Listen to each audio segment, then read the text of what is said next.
Hello and welcome to this video on using the null space of a matrix, to determine the uniqueness of a solution to a system of linear equations. Alright, so in this video I'm going to introduce you to the concept of a null space of a matrix. If you recall from earlier videos, we talked about the column space of a matrix. Now this is on the null space of a matrix, and I'll talk about what that is and how the null space of a matrix is related to the solutions of a system of linear equations where that matrix is the coefficient matrix. And then and they talk about specific conditions under which a system of linear equations will have a unique solution, right? A single solution. Then I'm going to go over several examples where I find the null space of a matrix. Then after those examples, I'm going to go over several examples where I determine if a system of linear equations has a solution, and whether or not that solution, if it has any, right, if it's a consistent system, is that solution a unique solution, right? Is it the only one? Okay, so we'll start with the definition of the null space of a matrix. Alright, so suppose we're given A is an m by n matrix, m rows, n columns. Then the set of all solutions of the homogeneous system of linear equations, A, so matrix A times an n by 1 vector x, right, a vector from Rn in an n-dimensional Euclidean space, is equal to the 0, right, the 0 vector from Rn. I'm sorry, from Rm, right, because A is an m by n matrix. And remember, homogeneous system was simply, you had some set of equations all equal to 0. Right. Well, the set of all solutions, right? Every vector, every x that makes an equation like this true with my given matrix is going to be a subspace of Rn, right, Rn, called the null space of the matrix A, and that'll be denoted, null of A. I've seen some text too where it's just n of A, but I'm going to write out null so it's the null space of A. And I have that written down here in set notation, where the null space of a matrix A is equal to all the vectors in Rn, such that matrix A times these vectors is going to be equal to the 0 vector in Rm. So every solution to this equation in the box up here is making up what's called the null space of matrix A. And as I've underlined here too, the null space of a matrix is a subspace of some Euclidean space. Right, meaning that this set of vectors, right, this set of solutions to this equation is a vector space. Right, it would satisfy all 10 of the vector space axioms. But since it's a subset of a known vector space under standard operations, Rn, we just need to show, you would just need to show that it's non-empty. Well, can you see that very clearly? If x were the 0 vector in Rn, that belongs to the null space, right? Because if you replace this with the 0 vector, any matrix times the 0 vector would be the 0 vector. An m by n matrix times the 0 vector in Rn would be equal to the 0 vector in Rm. So it's non-empty. It's also closed under your standard definition of vector addition. Okay, like if x and say y, two vectors belong to this set, then their sum would also be in this set here, right? Because if a times x were equal to 0, the 0 vector, and a times y were equal to the 0 vector, right, then definitely a times their sum would be equal to the 0 vector, right? You just distribute the matrix A. Matrix multiplication is distributive. And additionally, right, so it's closed under scalar vector addition, and it's also closed under scalar multiplication, where the set of scalars here is, you know, the real numbers, is, you know, because nothing's mentioned. All right, so if, sorry, at the bottom here, so if a times some vector x was equal to the 0 vector, right? If I had a vector x that belonged to this set and simply multiplied it by a scalar, say, you know, r for a real number, you know, you can remember scalars and in scalar multiplication, multiplying by matrices. You know, it's commutative. You can move scalars out front. This is equal to r times a times vector x, which would be r times 0, the 0 vector, which would just be the 0 vector. All right, so it's non-empty. It's closed under vector addition and closed under scalar multiplication. I'm sorry how tiny this stuff was, but this is indeed this set of solutions to this equation here. This is a subspace of Rn. All right, it's a vector space in its own right. Okay. So now, instead of talking about the, you know, how this is related to systems of equations and the uniqueness of solutions, I'm going to first go into actually finding the null space of certain matrices. Okay. So my first example.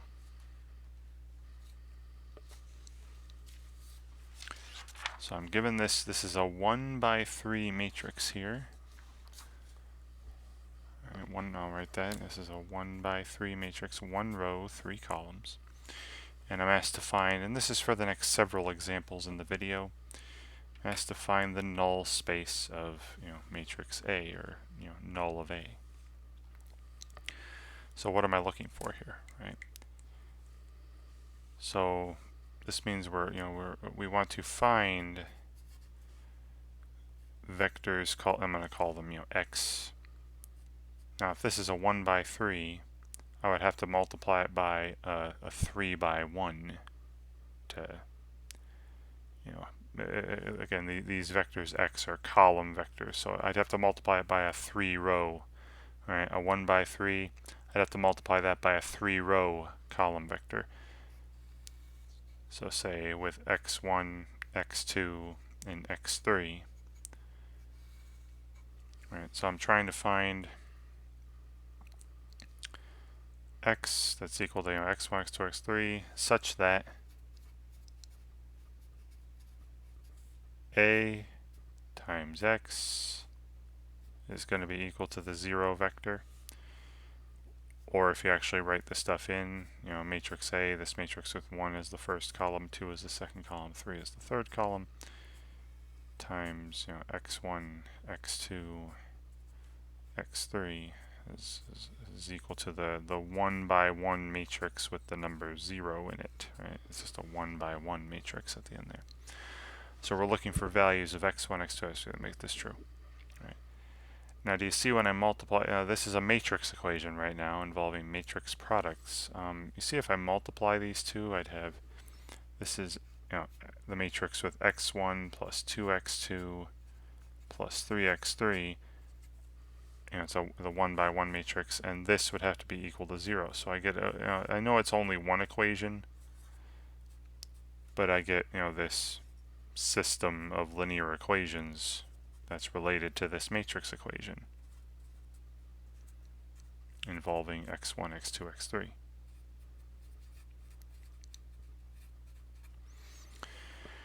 And you solve it just like you would any other system. Alright, and I've done plenty in the past videos of mine, so what I'm going to do here is what I like to do with my systems of linear equations.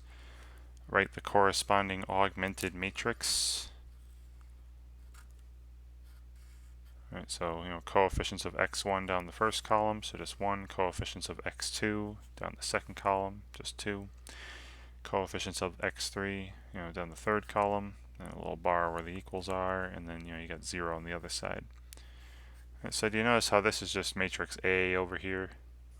Right, the matrix A that was given, so it's A over here, bar, and then 0 on the other side. Exactly the same. That's the setup. A times something equals 0. Got A times something equals 0. All right, and then I'm going to put this in reduced echelon form. Well, it's only got one row, and the first non-zero element in entry in the first row is a 1. 0 is above and below it because there is nothing above and below it. So this is already in that reduced echelon form, or reduced row echelon form. All right, so again, what we're doing here for the null space of a matrix is finding the solutions to this. So let's use this augmented matrix here, help me find solutions to this equation, this system. Right. Remember, you look at the pivot columns, right? Those lead ones. Well, the lead one in this only row is right here in the first column, right? So I'm going to say that x1, right? These are the coefficients of x1. x1 is a basic variable. All right, and that's it. That's the only basic variable. The other two, right? This column doesn't have one of these pivots, right? These leading ones. This column doesn't have a pivot. So column 2, column 3 that corresponded to coefficients of x2 and x3 aren't pivot columns. So x2 and x3 are both free, what they call free variables, right? I can replace x2 and x3 with any numbers I want. I could replace x2 with 15 and x3 with 75, or x2 with 1 and x3 with negative pi. Right? Doesn't matter. But once I do, you can't do that for x1. Right? x1 would have to be fixed. Now, as you've seen in other videos of mine, if you've been following, if you've been watching, I do, you can leave the free variables looking the way they look, leave them as x2 and x3. I personally like to replace them with other parameters. So I'm going to let x2, replace x2 with the letter s, and x3 with the letter t, right, the parameter t, where s and t here are just, again, any real number I wish. Right? So now my free variables are s and t. All right, and then from this, only row of the augmented matrix here, in reduced echelon form, from this only row, we're getting the following. Right? And it's really just this equation up here, right, where I replace x2 with s and x3 with t. So again, you could have just left them as x2 and x3. It would have been just as good. So from that row there, I'm seeing, again, 1x1 plus 2, s plus 3 t is equal to 0, and I solve this. For x1, my basic variable, remember, you get all your basic variables expressed in terms of the free variables. So x1 equals, negative 2 times s, and then minus 3 times t. All right, so what are the solutions of this system?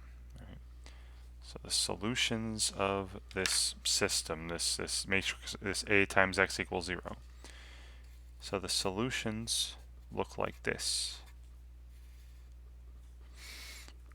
So every vector x that makes this true, right, looks like this. Has 3 components, x1, x2, x3. That's from R3. And I already mentioned, x1 is negative 2 times whatever I choose for the free variable s, minus 3 times whatever I choose for the free variable t. Negative 2 times s minus 3 times t. And then I said x2 was s earlier and x3 was t earlier, okay? And then what I'm going to do here is split up things so that we have our s terms together in a vector, and our t terms together in a vector, right? If I've got two free variables, I'm going to want to split this up into the sum of two vectors. Right? So watch. Right? So the first vector, all the s stuff. Right? So the first component had negative 2s, second component had 1s, third component had 0s, right? So just 0. Okay, plus, and again, this is using what, the typical vector addition here, and we'll use scalar multiplication in a second as well, reverse that. And then a vector involving only the terms with t, the other free variable. Negative 3t in the first component, right? 0t in the second component, so 0 in the second component, and then 1t in the third component. Okay, so what you're seeing here is that all the solutions, right, all the values of this vector, all the vectors x that make this true, right, a times x equals 0, look like this, right? So see how all these in the first vector here have the free variable, all that value of s in common? So I pull that out. This is s times the vector negative 2, 1, 0. Plus, and then this second vector here, all these have a t in common. Pull that out. T times, and then the vector negative 3, 0, 1. Alright, and so what we're seeing here is, we're seeing that all the solutions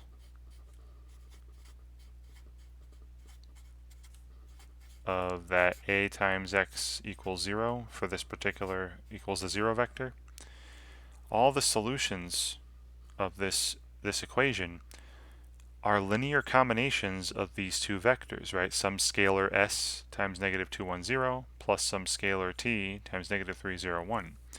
So all the solutions of this equation are linear combinations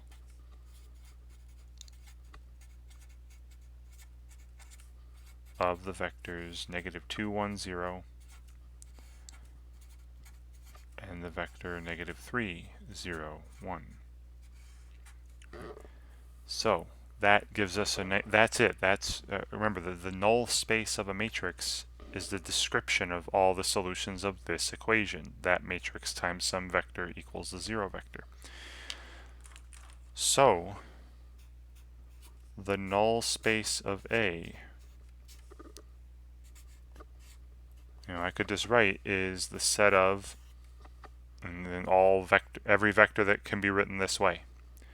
Some number s times negative 2, 1, 0 plus some number t times negative 3, 0, 1, such that s and t are real numbers, right? And I'm just writing what I described up here in this statement. Right? Every vector that's in the null space of A is a linear combination of negative 2, 1, 0 and negative 3, 0, 1. Now another way of stating this, if you recall, if you have a set of vectors that are all linear combinations of a couple vectors or three vectors, then what we have is the span of these two vectors, right? So I could also say, right, or the null space of A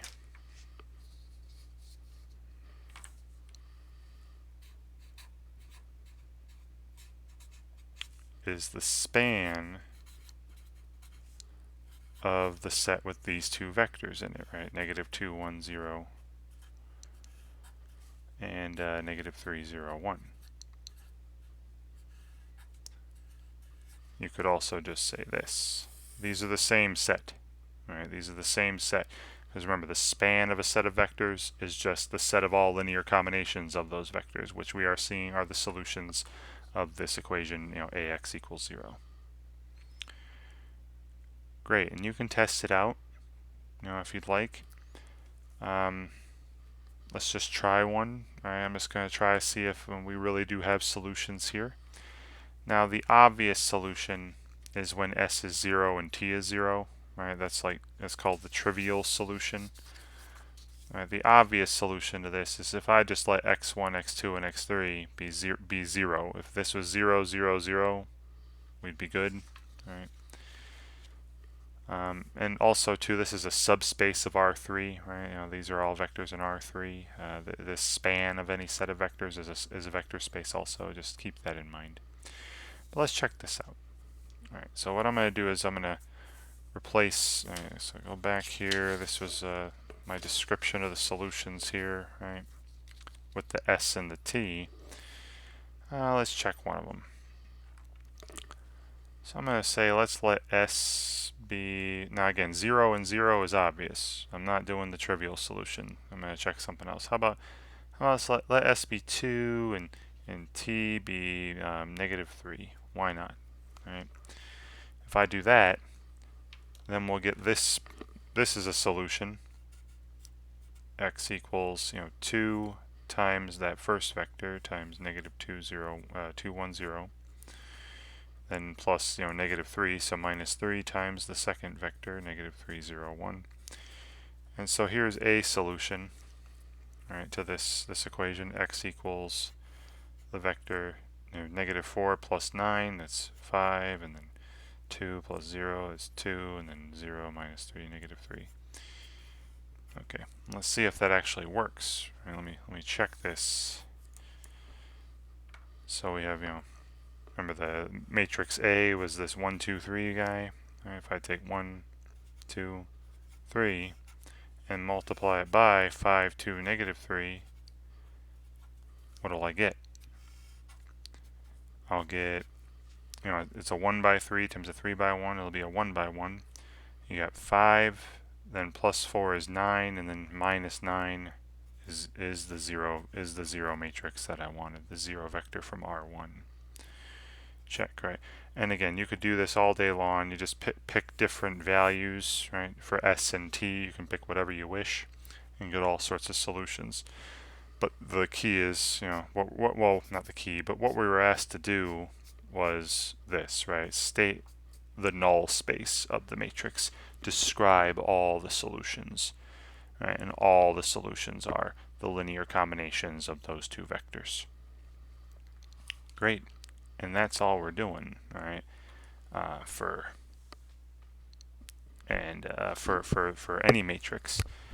And you see how it just basically, as with a lot of things you've probably noticed over the videos I've done, it basically boils down to getting your matrix A, whatever matrix you're starting with, into reduced echelon form or reduced row echelon form.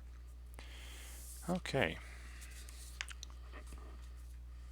So my next one, again, I'm asked to find the null space. Now this is a 2 by 2 matrix, right? So when I look at that equation, A times X, equals the 0 vector, X needs to be a 2 by 1 matrix, right? Again, remember this variable, remember the variable matrix X, this variable matrix, this is a column vector, so it's going to have one column all the time. So this needs to have 2 rows though. All right. So what we're trying to find, again, we're trying to find these vectors X, and this time it'll have 2 components, X1, X2, right? It'll be from R2. All right, so the null space of matrix A will be a subspace of R2. We're trying to find these such that, again, A, the matrix times this will be the 0 vector.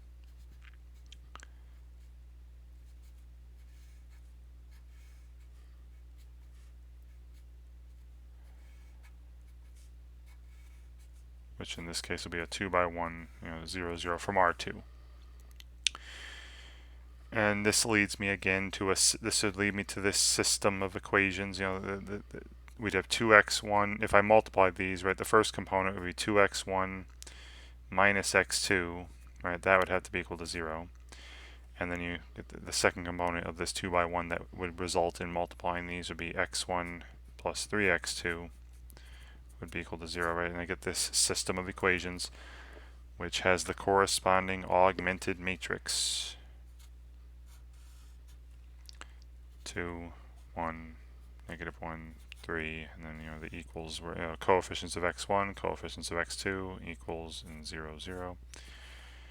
Now in the future, after this example, I'm going to stop writing the zeros, and I'm also going to stop writing all this and just jump to, all we're doing here is starting. You see how I have matrix A again on the left side of the bar and zeros on the right, and then I wish to put this into reduced row echelon form, through elementary row operations or Gauss-Jordan elimination. Okay. All right. Well, there's only a couple rows here, so I'm going to tell you right now. You would switch the rows, so I get a lead 1 in the upper left-hand corner in that first row there, and then multiply the new row 1 by -2 and add it to the second row, get a 0 below it, and these wouldn't cancel. So you're going to get the identity matrix here, and if you want to go to your calculator and check that, be my guest, but you will see that you'll end up with this in reduced row echelon form or reduced echelon form. And look at the pivots, right? These leading ones. There's a pivot entry in the first column, so x1 is basic. There's a pivot entry in the second column, so the variable x2 is also basic. There are no free variables, and no free variables implies that there's either exactly one solution. It implies that there's here that there's exactly one solution. Look at this, right? The first one, the value of x1 would have to be 0. Second one, the value of x2 would have to be 0. Right? So, and that's it, right? That is the only solution, only the trivial solution, where the values of these two numbers here, only the trivial solution is a solution to this equation, where all the numbers are zeros. So over here, off to the side here, so the only so take this over here. So the only solution to a times x equals the 0 vector is x equals, the vector 0, 0. Right, is the 0 vector itself. Right, now this is the 0 vector from R2. Right?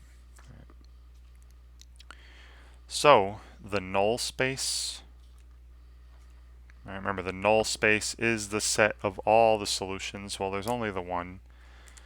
So the null space of this matrix, the null space of A, is simply the set with just the 0 vector in it, just that 0, 0 vector in it. That's it. Nothing more. Okay. All right. Great. So we had one where the null space had, infinitely many vectors, one where the null space has just a single vector, just the 0 vector. Let's get to some other ones. And I'll talk more about when you can tell that the null space is going to be the 0 vector. All right, we'll get to that in a second too. All right, so here's another one. So again, A is 2, -6, -1, 3, the columns. And I wish to find x, and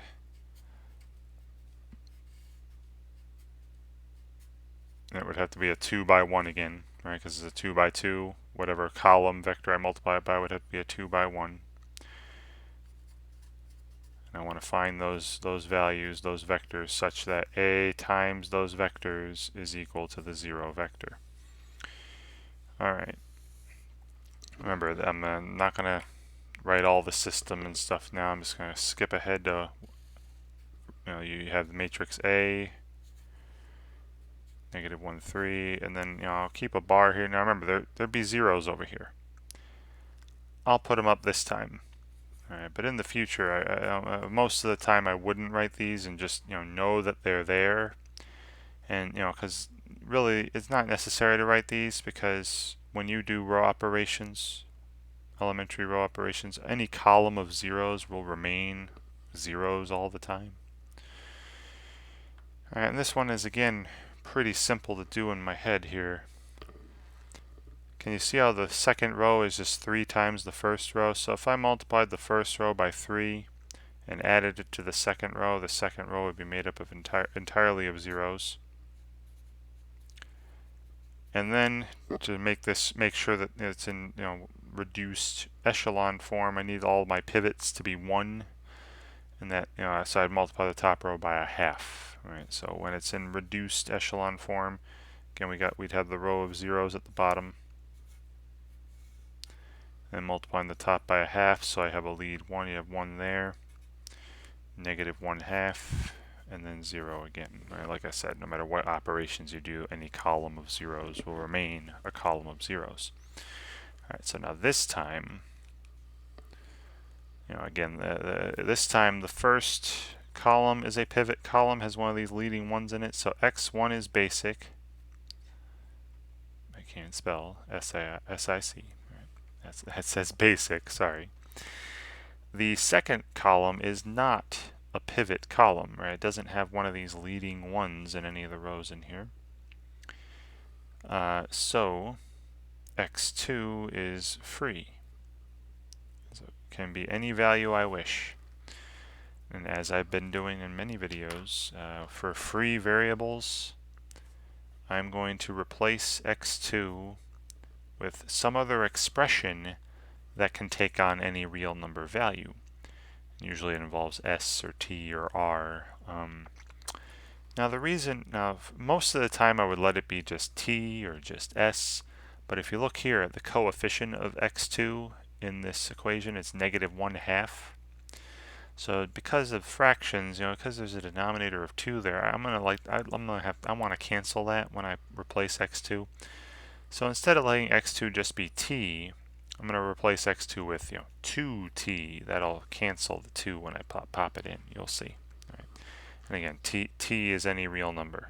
All right. And 2t would also be any real number I want. All right. And then looking at the first equation, we're seeing that x1, all right, 1x1, and then minus half of x2. Remember, I let x2 be 2t. What's half of 2t? That's just 1t, so minus 1t.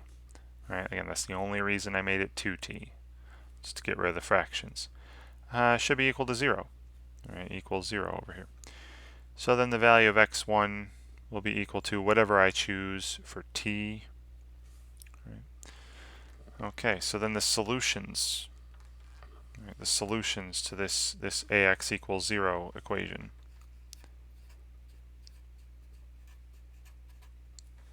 So my solutions, the vectors x that make this true, might look like this. You have an x1 and an x2 component. The x1 component is just whatever I choose for t, and the x2 component is twice whatever number I choose for t. And there's only one free variable, this t here. And it's already set up, it's only the one vector, right? I don't have to do any splitting up like I did when there were 2 free variables, right? Split it up into the s's and the t's. And they both have this t in common. I pull that out, t times the vector 1, 2. And there you go. There's a nice description of all the solutions to this ax equals 0. If you multiply this matrix by any scalar multiple of the vector 1, 2, you'd get the 0 vector back. Right. And you can double check that if you want. Go ahead and multiply it by 1, 2, 2, 4. Multiply this by negative 8 maybe, negative 8, negative 16. Multiply any of those by a, and of course 0, 0, right? The trivial solution, the simple one. Multiply any of those by a, and you'll get the 0 vector back. All right, so then just using this line, I'm going to write what the null space of A is, right? So the null space of matrix A is the set of any vector that looks like this. Some number t times the vector 1, 2, where t is a real number, any real number I wish. Okay, so that's one way to describe it, right here. Or I could have said that the null space of A is just the span of the vector 1, 2. All scalar multiples of the vector 1, 2 is just the span of the set with the vector just 1, 2 in it. I could have also said this. These are the same set. These describe the same vectors. And this is a subspace of R2. All these vectors are from R2 and form a vector space on their own. Alrighty. So now for an even shorter one, where I do even less than this. Here I wrote the zeros on the other side of the bar. Now I'm just going to stop doing it. Now I'm just going to say, hey, you want me to find the null space of a matrix? I'm just going to write that matrix, put it into reduced row echelon form, and then just imagine that I have equals 0 on the other side, and go from there. Set up my free variables, solve for my basic variables, and describe all the solutions to ax equals 0. Alright, so this time matrix A. This is a 2 by 3. So when you're talking about A times some vector x equal to the 0 vector, x needs to be a 3 by 1 column vector. So x is again going to have three components: x1, x2, and x3. In order for me to be able to multiply these matrices A and the vector x. Alright, so finding the null space, solutions to this ax equals 0 equation. I'm just going to take matrix A here, and again, imagine there are the equals 0 on the other side. I am not going to write those anymore. Imagine those are on the other side of some bar. I'm going to put this into reduced echelon form, reduced row echelon form. Now you can do it with your calculator. I haven't done that yet this video because these have all been pretty simple matrices, and this one's another one that's pretty simple. You see I got the lead one there, pivot there with zeros below and above it. Again, there's nothing above it, so that's good. Second row, the first non-zero entry is a 1, and all I would need to do is multiply it by -2 and add it to the first row. And doing that to this as well, -2 times this plus this would keep that as a 3. So again, very easily put in reduced echelon form here. So there's matrix A, through elementary row operations written in reduced echelon form. Again, you are imagining that there are 0 equals 0, a little bar, and then some zeros on the other side. Where are the pivots, Where are these leading ones? Well, one of them's in the first column, one's in the second column, and remember this would correspond to coefficients of x1. These would correspond to coefficients of x2. So x1 is basic, and so is x2. These are basic. And then the third column, doesn't have a pivot. So x3 is free, and as I've been doing, I'm just going to let x3, I'm going to replace x3 with, now there's no fractions here this time, so like I usually like to do, I'm just going to let x3 be replaced by t, where t is any real number I want. Alright, then from the first equation, the first row, I'm seeing that x1 and then plus 3t, 3x3, 3t, must be, again, you're imagining the equals 0 on the other side. We're solving this equation, ax equals 0. So the value of x1 would be -3 times t, the choice of t.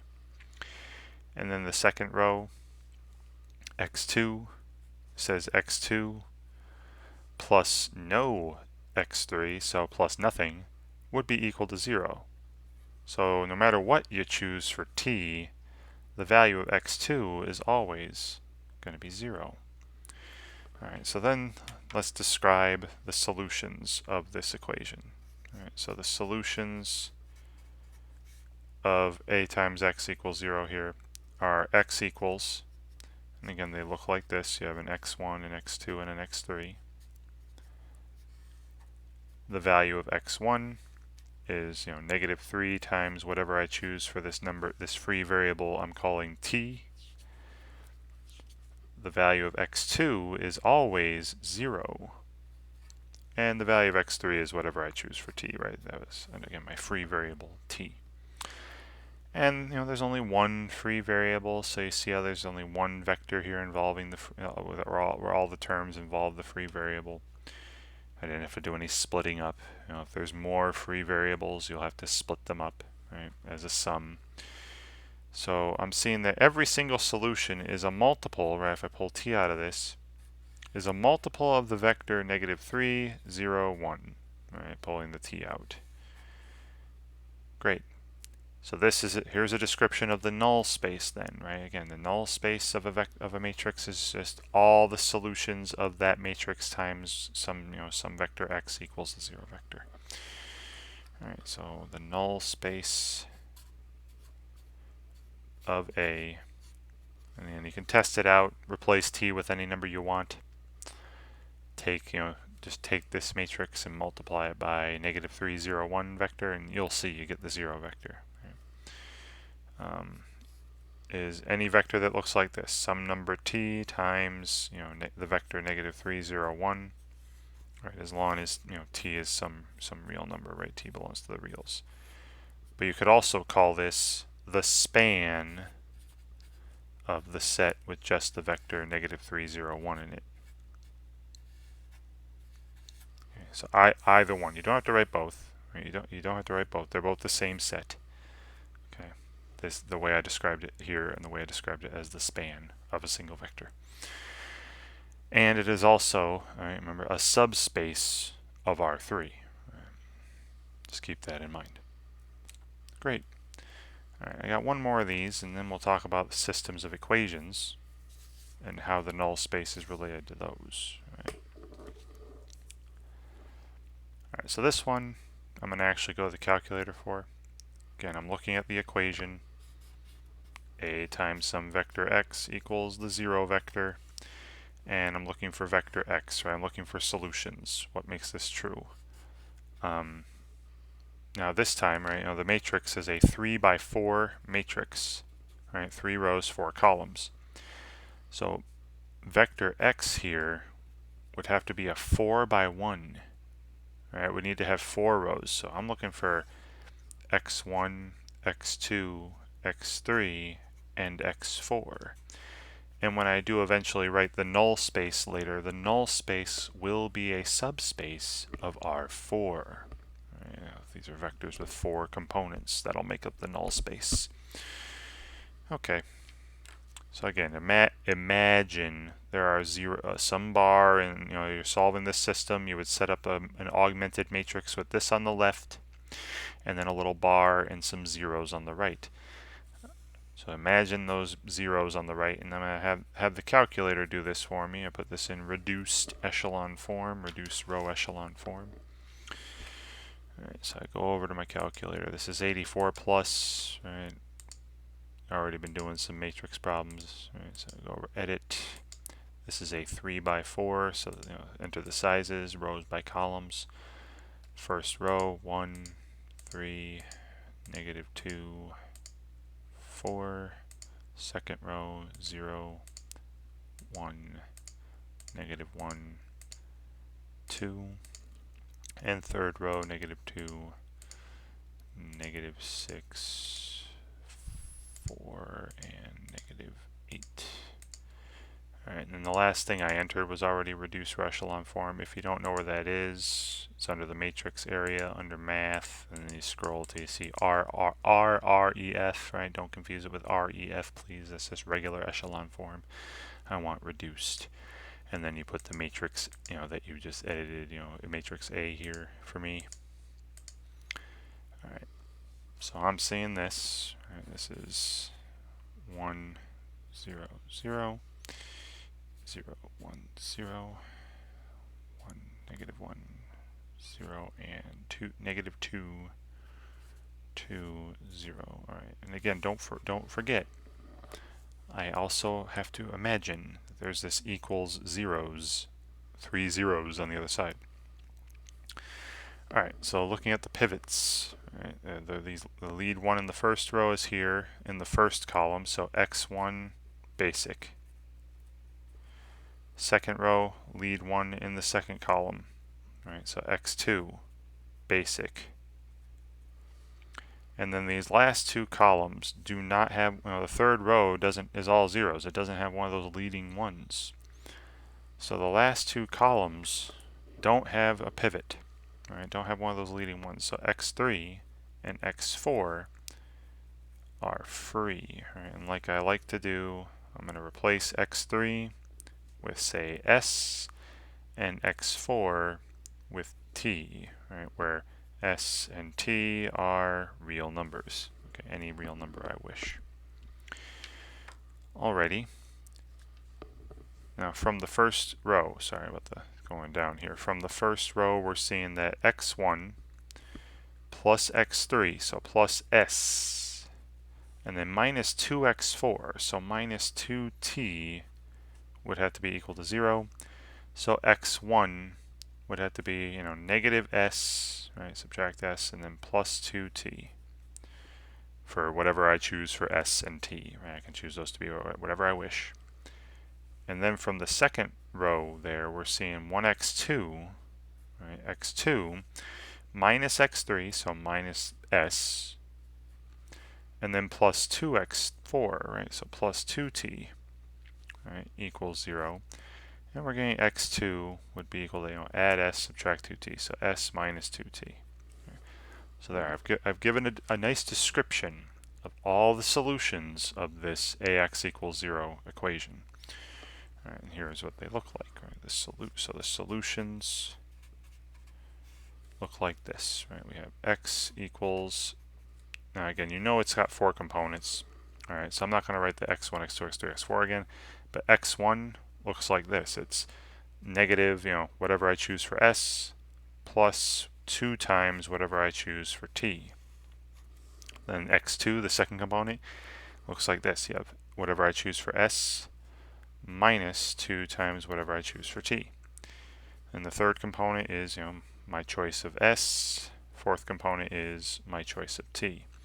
And then just like an example a little while ago in the video, there are 2 free variables, right? And if there were 3, you'd split it up into 3, but there are, 2 free variables, so I'm going to split it up into the sum of 2 vectors, one with s. I've got one with s where I'll just do it right now. I pull s out times, and then in this vector it'll just be the coefficients of s as you go down. So negative 1 in the first component, and then 1s in the second component, 1s in the third component, and then there's no s in the fourth component. Right? Plus, and then the second vector will have all the t terms, the t involving the free variable t. Pull the t out times a 4-component vector, where just again going down it, you have the coefficients of t as you scroll down. 2 in the first component, negative 2 in the second component, 0 in the third component, and then 1 in the fourth. All right, and so there's a description of every solution to this equation. And as I did with my first example, you can replace s and t with any numbers you want. I can replace s with 15 and t with negative 5, whatever you want. And you'll get a solution to that equation. You'll get another vector that if I multiplied by matrix A by it, I'd get the 0 vector. And you can try that out on your own with different choices of t and s. Okay, so the null space of A in this example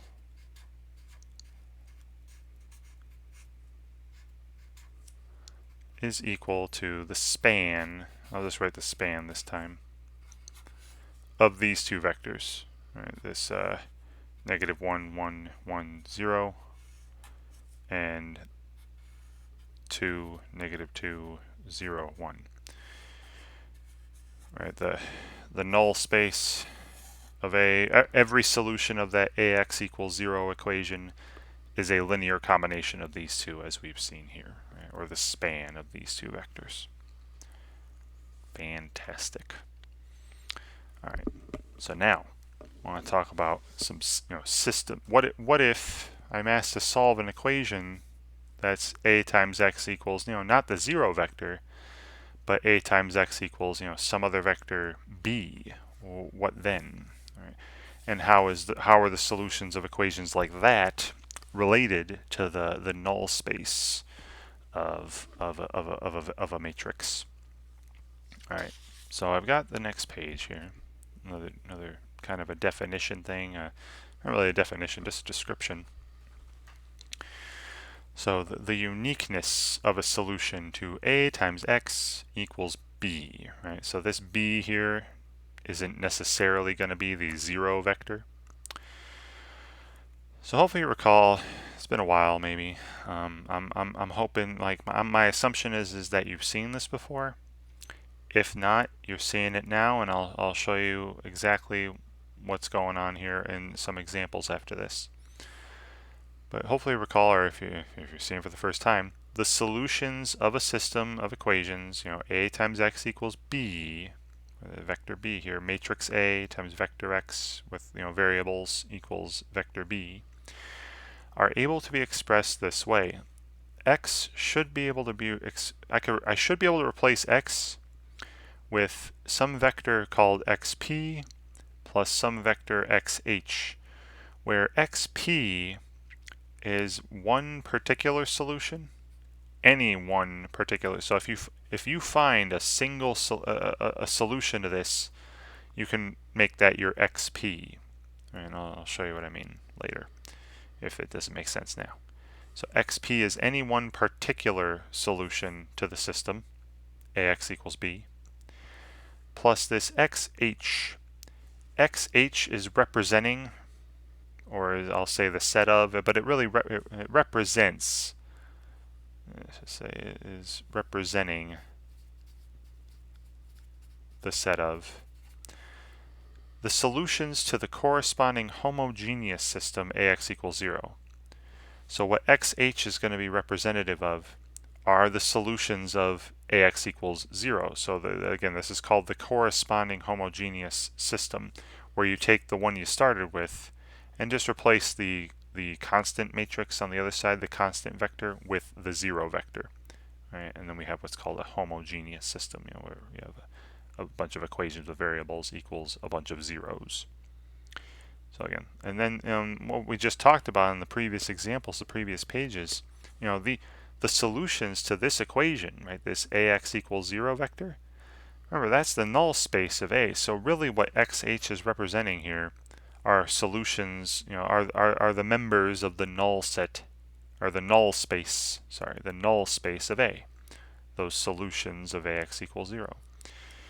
Alright, now big result down here.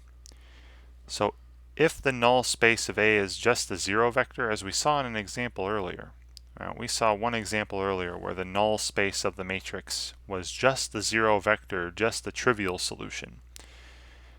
Then, and I forgot to mention this earlier, if the null space of A is 0, and if ax equals b has a solution, I kind of tried to sneak it in over here. Let me just scratch that out and put it over here. Right. Then, so both of these have to occur. Then a times x equals b will have a unique solution, right? Because this xh part, right, the solution, the representative of the solutions to the homogeneous equation, ax equals 0, the representative of the null space of the matrix, is just going to have the 0 vector in it.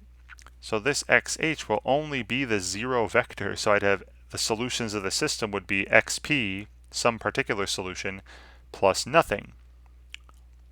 So I'd have only the one solution in that case, whatever that particular solution you can find is. All right, a lot of letters, a lot of words here. Now, one other thing I want to talk about before I move to examples is when the null space of a matrix is going to be just that zero matrix. Or, sorry, just the zero vector. So I probably should have written this page out earlier, but why not now? All right, so when is the null space of a matrix equal to only the zero vector? All right. Question. All right. So remember, think of a here's a matrix A. Say we have an m by n matrix called A, and I'll write it. I'll represent it this way, where I have n column vectors, say A1, A2, A3 to AN here, right? AN. So there's my n column vectors, and each of these has m components, right? So each of these is an m by 1, where vector A1 there, A2 to AN. These all belong to Rm. These are all m components, so that gives me my m rows.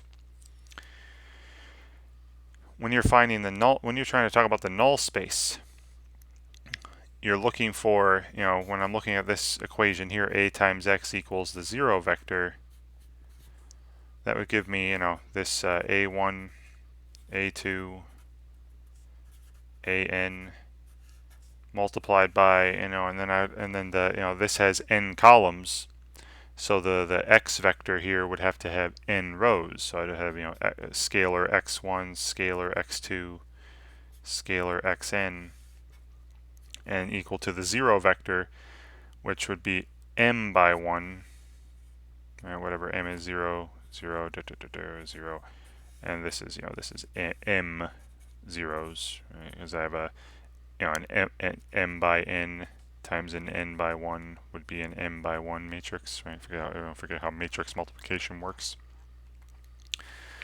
Well, if you look at this, right, this thing here, when you multiply these, do the little dot product, or the matrix product here. This would be x1 times vector a1 plus x2 not scalar, that's a scalar, times vector a2 plus dot dot dot, all the way down to xn times vector an. And we're trying to figure out when is this equal to the zero vector. This might look familiar to you. Remember, we saw this kind of an equation when testing vectors for independence, right? This was used to test, vectors a1 through an for linear independence.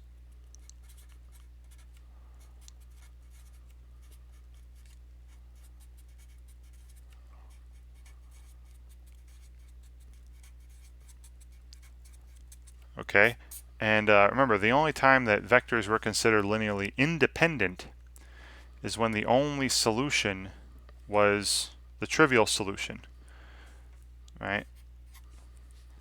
They were linearly independent when the only solution was the trivial solution.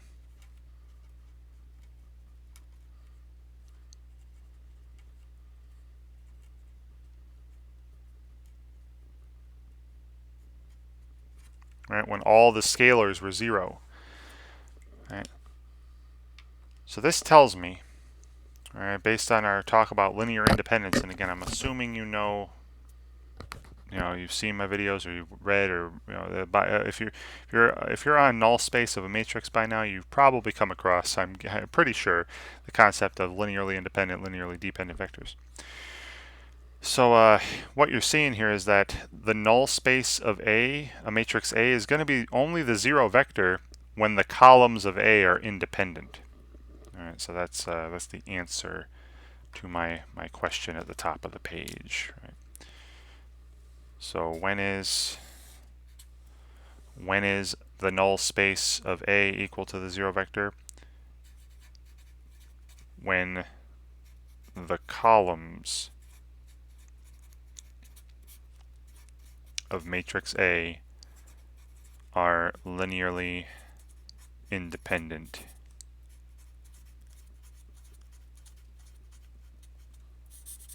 Then the null space the null space of A will be just the zero vector.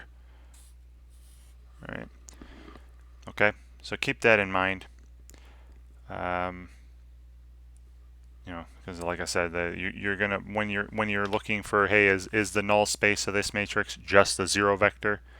You know, when you're testing to see if a solution to a system will be unique, you're really testing, you know, is the null space of a matrix really just the zero vector? It's all the same as testing to see if those columns of the matrix are independent, right? So lots of stuff is all very similar to something you've seen before. Now, for some examples. All right. So what I have here, so given a matrix A and column vector B, one is I'm going to determine whether AX equals B has solutions, right? And then if so, if it does have solutions, is the solution a unique solution, right? Is it the only one, or are there more? All right, so here, matrix A is this, you know, it's a 2 by 4. Vector B here is a 2 by 1. So when I'm looking at the equation AX equals B, when I'm looking at AX equals B here, the vector X needs to be a 4 by 1. All right, because this is a 2 by 4, this is a 2 by 1, so vector X would have to be a 4 by 1 vector. All right, so some vector from R4.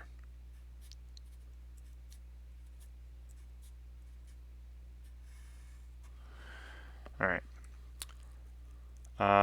So let's determine whether the system has, I mean, like, nothing's really all that different than what you're used to doing for solving a system. If I had this matrix times this matrix equals that, I would end up with the following system.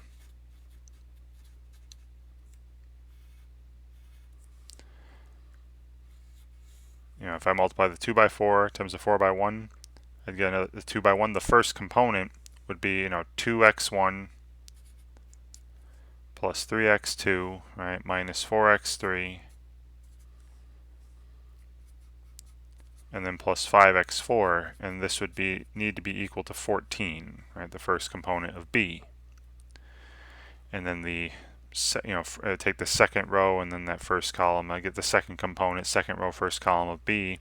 I have 1x1 plus 4x2 minus 7x3 plus 20x4, right, would have to be equal to 22. So you see it's no different, right, when I'm finding the null space of a matrix, or, you know, just a solution of any system, solution of a matrix equation. I'm setting up a system of linear equations. Now this has the corresponding, and you've seen me, I like doing this. This has the corresponding, sorry, let me do the augmented matrix first. So down the first column, the coefficients of x1, then x2, x3, x4, and then the equals, and then, you know, the matrix B over here. So yeah, so really, right, I want to solve this system. I can just, for the next example, I'm just going to skip ahead to the augmented matrix where you see the matrix A is to the left of the bar and then vector B is to the right. And it's, you know, matrix A times something equals matrix B, right, vector B. And that something is the x that I'm trying to solve for with the x1, x2, x3, x4. All right, so with the calculator, I'm going to have this put in reduced row echelon form. Again, it wouldn't be crazy to do by hand when there's only 2 rows like this, but there are more numbers than I'd like to really keep track of right now. So yeah, this is a 2 by 5, right? My augmented matrix here is a 2 by 5.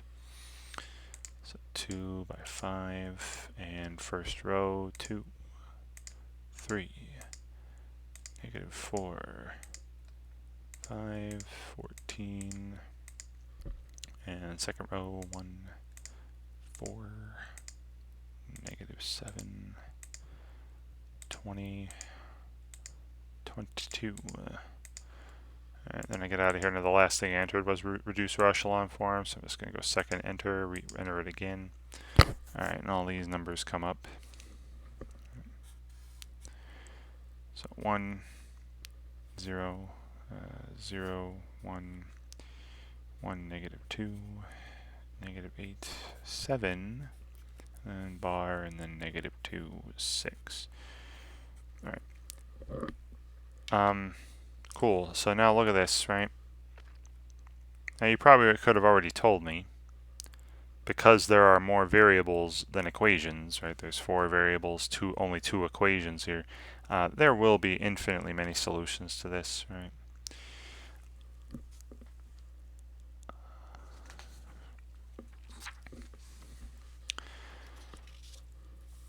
And another thing you can look at too is another thing I'll state is if there are any free variables, you're going to have infinitely many solutions. Right? And if the number, if the number of variables is more than the number of equations, right? Or if the number of columns is more than the number of rows in your matrix, then you're going to have free variables. Right? And if you have free variables, there are definitely going to be solutions. So I go here, right? So again, x1 is basic, x2 is basic. Look at the pivots, right, where these lead ones are. So these are basic. And x3 and x4 are free, right? x3 and x4 are free. Okay. So I would let x3 be replaced by, say, s again, and x4 by t. Okay. And what do we get from the first row? All right, from that first row, I'm seeing that x1, let me make this a little thicker, plus s, right, plus x3, minus 8t, must be equal to negative 2, right? This time it's not 0 on the other side. I'm not finding the solutions to ax equals 0. I'm finding the solutions to ax equals, b, where b is this vector, right, not the 0 vector.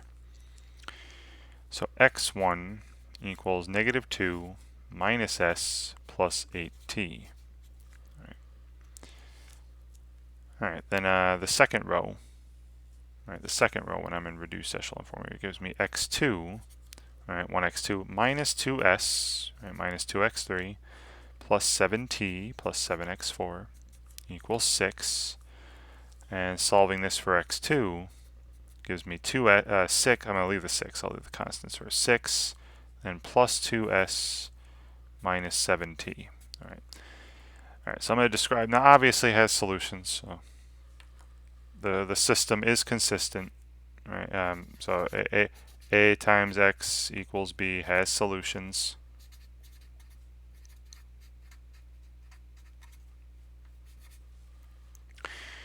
And here they are. Right. The solutions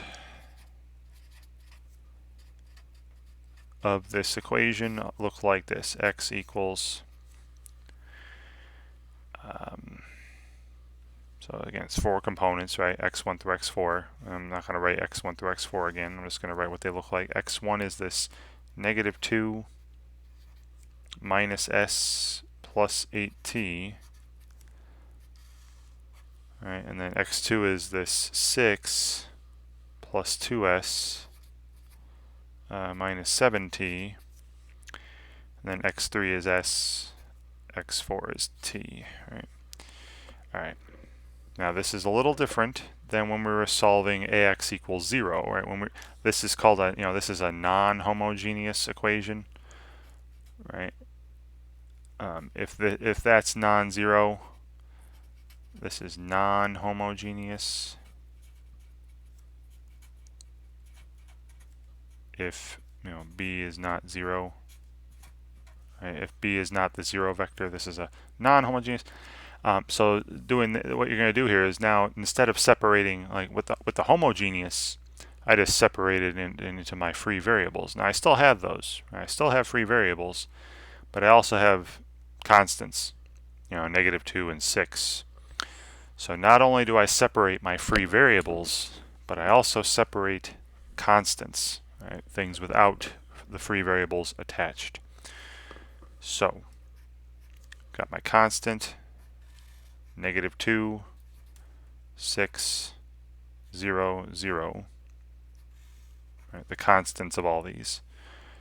Right? There's -2, 6, no constant, 0, 0. So -2, 6, 0, 0 plus, and then with the s's, s times the vector with all the coefficients of s going down, -1, 2, 1, 0, plus, and then t times the vector 8, -7, then no t, then 1t, 0, and then 1. So again, definitely infinitely many solutions. And here's a description of all of them. Now this here is what I was saying earlier on an earlier page, just a few pages ago. Remember this page here. Right, when I said the solutions of a system of linear equations can be expressed this way, if it has solutions, as the solutions are written as some particular solution plus, and then a representative from the solution to the homogeneous system. Right? So this here, this -2, 6, 0, 0, this is my xp from earlier. This is a particular solution to the system. And you can test it.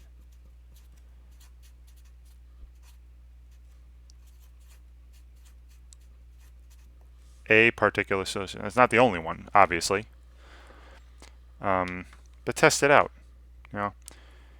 If I were to take this matrix, and multiply it by this -2, 6, 0, 0, you would get this 14, 22, and you can double check that.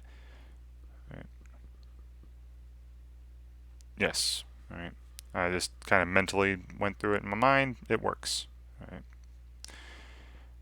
So I have a particular solution, this -2, 6, 0, 0, and then the rest of it with the free variables involved. This is what you were used to seeing in my other examples on the null space and all that. This is the plus, and then the rest of it with the free variables attached represents xh, right?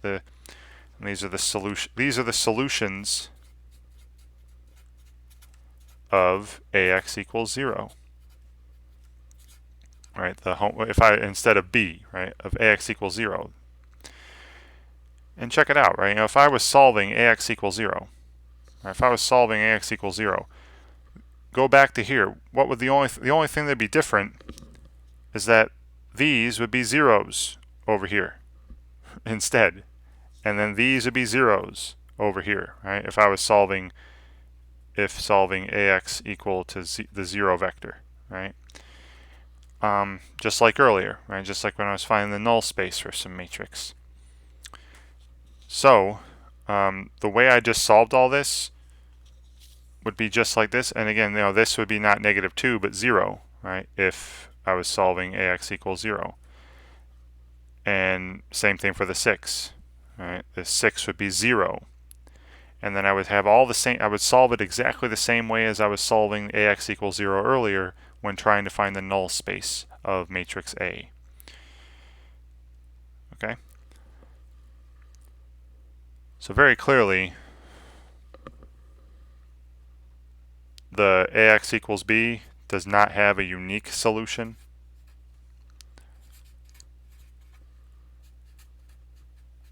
Does not have a unique solution. There are infinitely many, not just a single one. And it doesn't have a unique solution, and you can see that because the null space of A is not just the 0 vector. All right, it's the null space of A here is the span. All right, we're seeing from this that the null space of that matrix, and we're seeing that the null space of matrix A that we were given earlier would be the span of these two vectors, right? The set of all linear combinations of the vector -1, 2, 1, 0, and 8, -7, 0, 1. Right. Which is, yeah, definitely not just the 0 vector. Right. But if the null space were the 0 vector, you'd have some particular solution, some one particular solution plus nothing. So you'd have a unique solution, right? Just one, as opposed to infinitely many. All right, so keeping going with this. It's the same deal.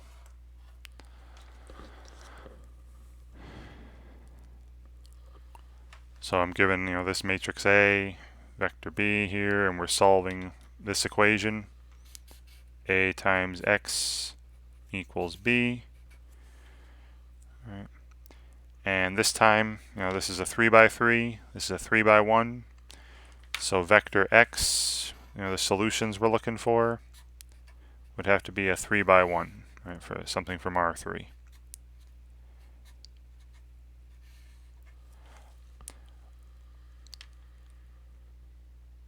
Ooh, and something else I wanted to point out, now that I think about it. Going back to, I'm sorry, I am so sorry. Going back to the last one. Right, these were the solutions of AX equals B. I'll tell you right now, I'll write this in a note on the next page. The solutions of a non-homogeneous system do not form a vector space. They are not a subspace of any vector space. It was the solutions of the homogeneous system, AX equals 0, right? When you were finding that null space of A, those solutions do form a vector space. So I'm going to actually put that note up at the bottom of the last page here before I get into my next example. All right, so again, forgive me for backtracking here. So big note, so the solutions, I'm sorry, the set of solutions of AX equals 0, right, the homogeneous, which are the null space of A, do form a vector space under the standard operations, okay? But the solutions of a non-homogeneous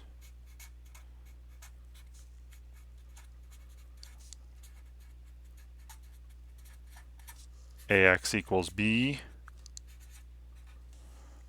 do not form a vector space. And you can check, you can actually see that, you can actually show very easily that a set of solutions to this equation would not be closed under vector addition. Do not form a vector space under standard operations. Again, very easy to show here, which I'll do right now. Right, it's not closed under vector addition, right? So like if A times X were equal to B, say, and A times Y were equal to B, right? Suppose X and Y were two solutions in this set of solutions. Look at their sum. A times the vector X plus Y, using a matrix multiplication is distributed, that'd be A times X plus A times Y. This would be equal to B plus B, which is not the same as B, right? That'd be 2B, 2 times vector B, not vector B itself. So, that's why the solutions to a non-homogeneous system, right, do not form a vector space. So be careful. All right. So sorry about that. All right. So now this problem here. All right, so I have a matrix A, vector B, right, and I'm looking for the solutions of A times X equals B. Now, because that's not the zero vector, right, this set of solutions I find is not going to be a vector space. Right? It's only when we're finding the solutions to a homogeneous system. All right, and then when I set up, again, I'd just be setting up this augmented matrix here, where I have A on one side, the coefficients of x1 down the first column, coefficients of x2, coefficients of x3, just matrix A on the left, bar, and then vector B on the right. And then put this into reduced row echelon form. Calculator work here. And you can do it by hand if you want. Just trying to save a little writing. You're probably saying too late. I've done so much writing in this already. This is a 3 by 4 matrix, right? So 3 by 4. First row, 1, 1, 1, -5, 2, 0, 1, 0, and 1, -1, 1, 12. Alright, so reduce row echelon form, this matrix, great. And I know what those fractions are, this is halves, so we have the identity matrix on the left, and then -3.5 or -7 halves on the right, and -17 halves, right? -8.5, right? -17 halves, and then 7. So look at this. Only one solution, right? There are no free variables. Right? Every variable is basic. Every variable is basic. Can't take on whatever numbers, whatever values you want. That means there's going to be exactly one solution. There's your unique solution, one solution. All right, so and look at this, right? So the solution here, x is equal to, and x1 according to this first row would be -7 halves. x2 according to the second row would be -17 halves. x3 according to this third row would have to be 7, and that's it. All right, and then in the form that I had up earlier, this would be that some particular solution, that's that xp. And then you could always, if you wanted to, right? This doesn't change anything. If I add on the zero vector, nothing changes, right? And there's a description basically of the null space. That's that xh that I mentioned earlier, xp plus xh. So what we're seeing here is that the null space of this matrix is only the zero vector. And something else that tells me also, this tells me that the null, so this tells me, because there's only the one solution, right? There is a unique solution. The null space of A, if I were to find it, is just the zero vector. Right, and it's really easy to see that, right? If I didn't have -5, 0, 12 in here, instead if I just had 0, 0, 0, you'd have 0, 0, 0 here. x1 equals 0, x2 equals 0, x3 equals 0. There'd be only one solution, the trivial solution to the equation ax equals 0. Now something this tells me is that the columns of A are independent. That's something else that we can gather from this as well. Columns of A are independent. So lots of things from just one little matrix. All right. So this 1, 2, 1, 1, 0, -1, 1, 1, 1, those three vectors in R3 are linearly independent. You cannot write one of them as a linear combination of the other two.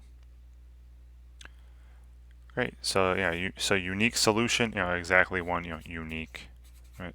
When a system has, or an equation like this has exactly one solution, you know the null space of that matrix, of the coefficient matrix, right? The null space of A, the null space of the coefficient matrix has to be only the zero matrix and nothing more. And if that's the case, also the columns of the matrix are independent, and these go back and forth too. If you knew the columns were independent, the null space is going to be the zero matrix. All right, we'll see that in another example down the road too. I guess got two more. All right, cool. So again, just system solving. You've done plenty of that, all right? I'm sure up to this point. So it's the same stuff you've probably seen before. Just now there's all this new stuff added on, talking about null spaces and columns and vectors being independent, dependent. Maybe all right. All right. So same deal here. If I'm looking at A times X equals B this time, this is a 3 by 4. That's a 3 by 1. So just like a couple examples ago, X has to be a 4 by 1. Have 4 components. Okay, would have to be a 4 by 1. Alrighty. So I'm going to do this with you guys now. All right. Now imagine these are put together as an augmented matrix, and just put it into, have the calculator put it in reduced row echelon form right now. So this matrix, and then a bar, and then this column here. All right. So on second matrix. Again, it's now this is a different size. This is a 3 by 5. 3 rows. I know there's 4 columns here, but again, imagine the other side is there too, right? So 3 by 5. And then you got 3, 2, -1, 4, 2 for the first row. 1, 0, 2, 3, -4 for the second row. -2, -2, 3, 1, 5 for the third row. Great. Reduce row echelon form again. Alright, there's some decimals, right, but they all look like they're halves, right? So nothing crazy. I'm not going to go to change the fraction or anything. So we got this. We got 1, 0, 0, 0, 1, 0.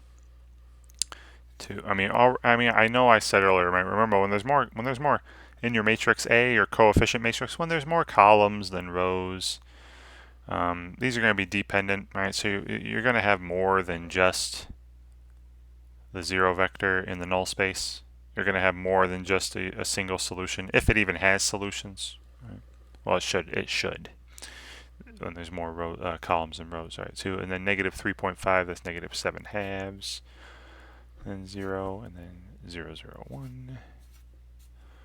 Bar, and then I scroll over here. Alright, so -20.5. Alright, so -40, 41 halves. That's 20 3/4, so 83 fourths. And 5.5, so 11 halves. Alright. I like fractions, sorry. If you like, keep the decimals if you want. Okay. So now there's definitely more than one solution. All right. So again, for basic variables are where the pivot columns are. So x1, x2, and x4 are basic. x3 is free. And like I did in an earlier example, I'm going to let x3 be replaced by not just t, but 2t, because of the fraction again. All right. By 2t.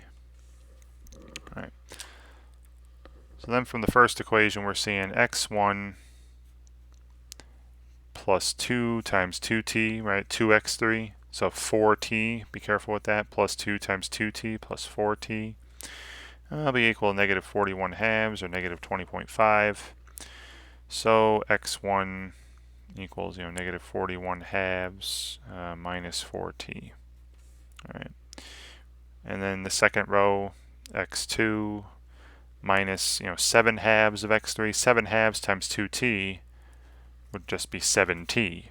right, minus 7t. That's the only reason I picked 2t, to get rid of that fraction there. That'll be equal to 83/4. Right. I mean, we're still going to have fractions in here because of these constants, but so I have x2 equals 83/4, and then plus 7t. Right. And then finally, the last one is just simply x3 must always be 11 halves. All right. I'm sorry, not x3, x4. x3 was free. x4 must always be 5.5, 11 halves.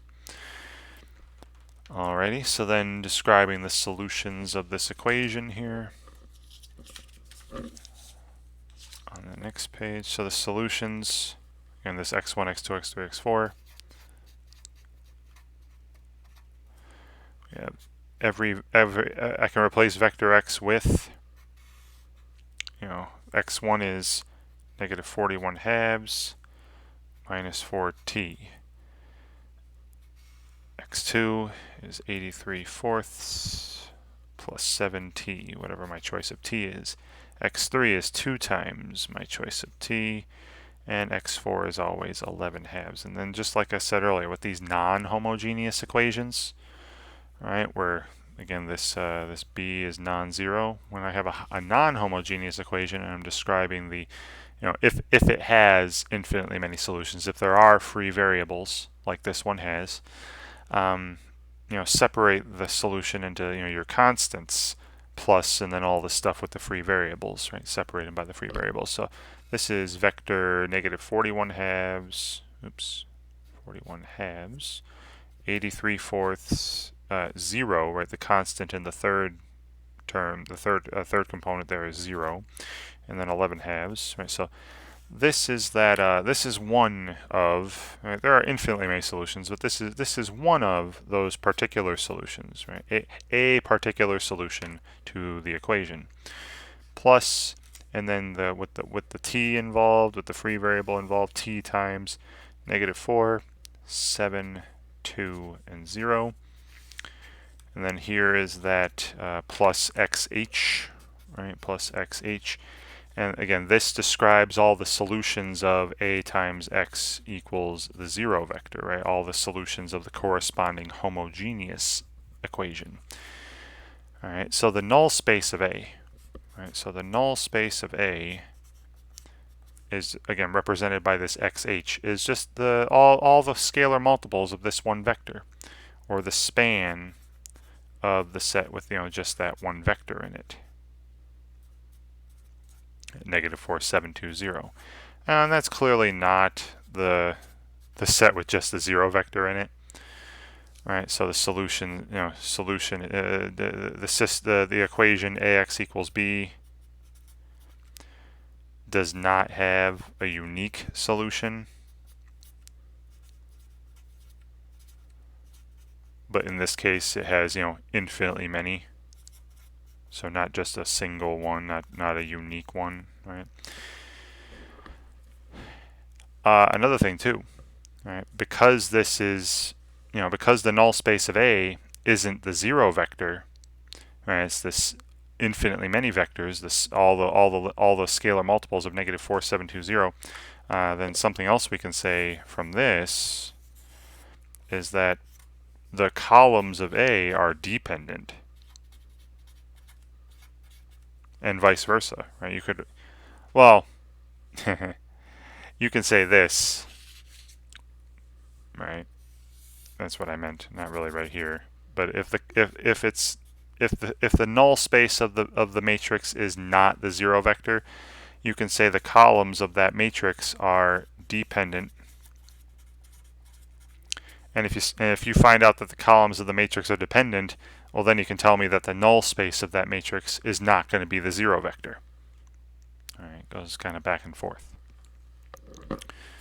Great. All right, and I have one final example. All right, so again, here we got, now this is a 3 by 2, and this is a 3 by 1, right? And 0, 0, 6, not 0, 0, 0. I know it might look like I messed up on a 0 there. That's 6. So A times X equals B, right? We're solving this, trying to find solutions to this.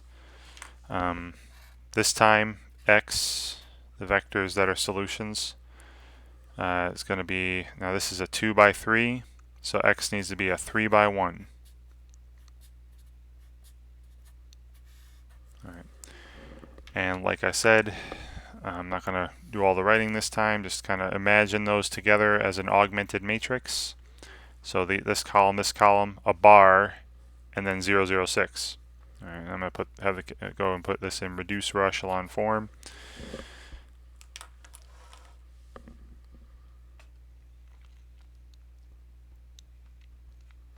So back to the matrix here.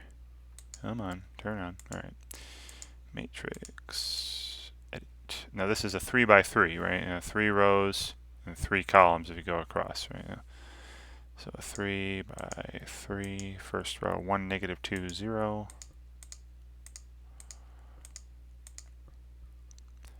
Uh, 2, 5, 0.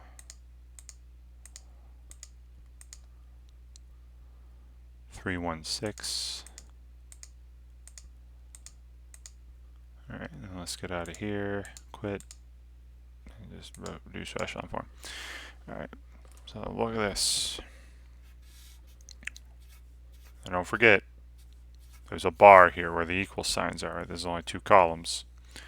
And then 0, 0, 1. Look at what that last row is telling you. Now, you're like, hey, look. X1 and X2 are basic. Oh my gosh. Now, I remember what he said earlier, right? He said X1 and X2 are basic.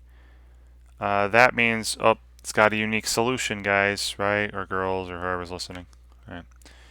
But no, look at that last row. Actually look at it for a second. What is this telling us? This is telling no X1.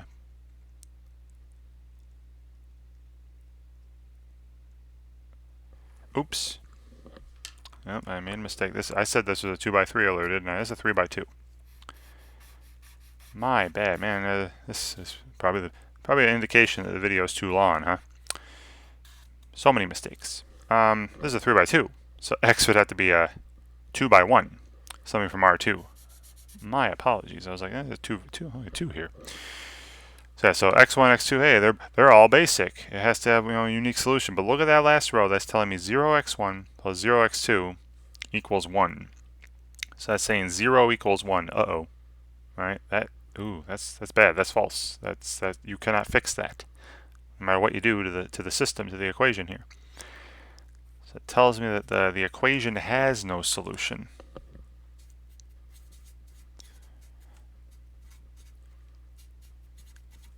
So be careful.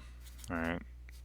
Be careful. Only if it has a solution and none of the variables are basic, then that's the only solution. All right. Then it has a unique solution. But if the equation has no solution, that means that the equation, it does not have a unique solution.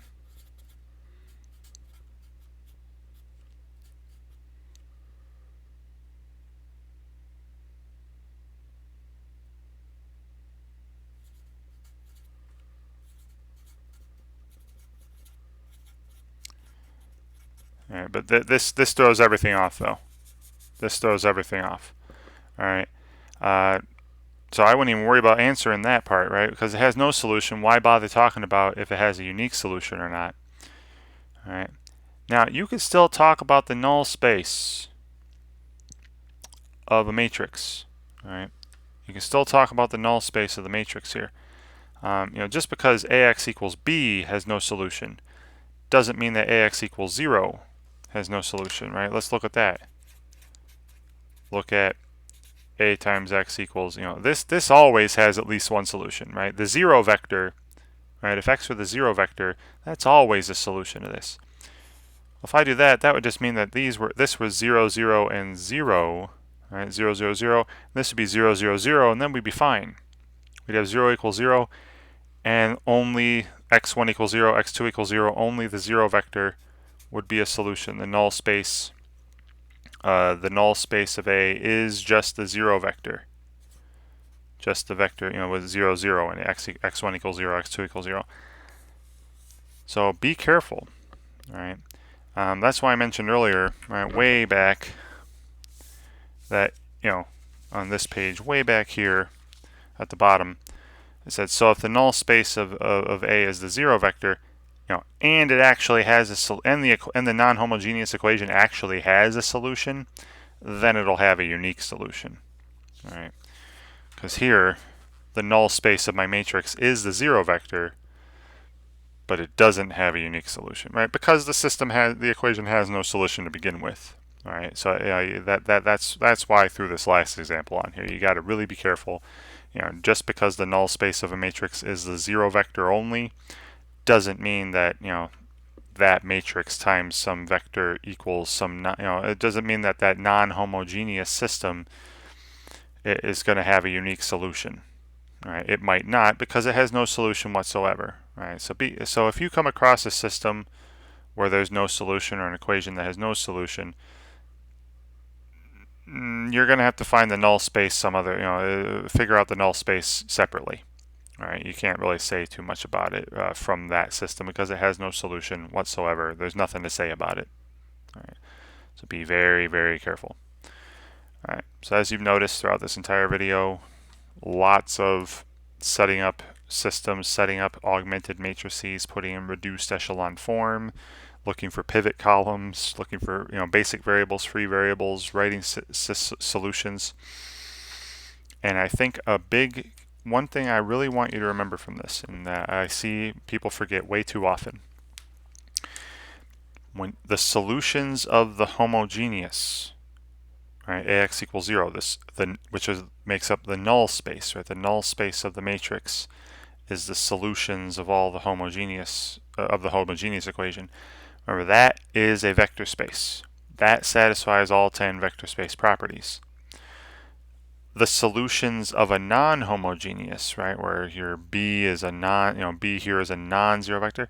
The solutions of a non-homogeneous equation do not form a vector space. Okay, because again, they're not closed under addition. Right. They wouldn't even be closed under scalar multiplication either. It's just bad in a lot of places. Right. I showed you the addition part. So please keep that in mind. All right, so lots of reduced raw echelon form, lots of setting up free variables, basic variables, and then writing your general solution description, and then splitting some stuff up. Right, you saw with the homogeneous, when we were finding null space, you just split up your solution vector into the sum of vectors based on how many free variables there are. You split it up into the same number of vectors as there are free variables. And when you were solving those non-homogeneous systems, I split up my constants and then my free variables, right? That particular solution, and then the rest of it involving the free variables were, the solutions of the homogeneous. They were part of the null space. All right. So hope you have fun practicing stuff like this, and thank you very much for watching.